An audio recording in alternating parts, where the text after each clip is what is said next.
Aivar Kuusmaa. Statistikat vaatamata saame öelda, et korvpalli tasubki selliste mängude pärast vaadata, fännata ja kaasa elada. Ei, lõpp oli muidugi huvitav, aga ütleme, ega see mäng nüüd kõige parem meie poolt ei olnud. Tõusude mõõnadega? Kuidas? Tõusude mõõnadega? No tõusude mõõnadega, aga väga palju niisuguseid lihtsaid eksimusi ja vabalt mööda visatuid viskeid.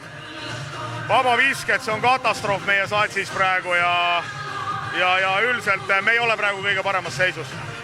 Kas need tugevad mängud, mis nüüd Leedus olid, meeskond taastus nendest ja oli nendest abiga nüüd edaspidiseks Eesti meistriliigas?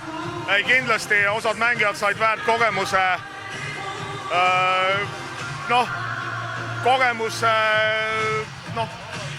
Ma arvan, et igaüks oskas sealt midagi võtta, midagi jäi nagu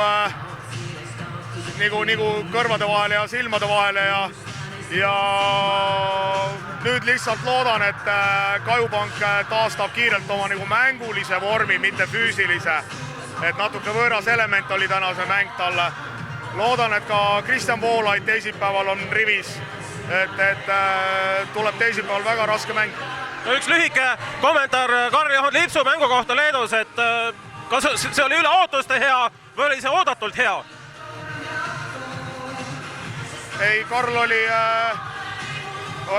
teine mäng, oli ta hea ja ta pidi ka olema, sellepärast et mul ei olnudki sinna kedagi panna. Aga samas jälle tänane mäng ei olnud tal kõige paremate killast, et võiks nagu stabiilsus juba tulla. Aitäh, Aivar, ja edu juba teisipäeval! Aitäh!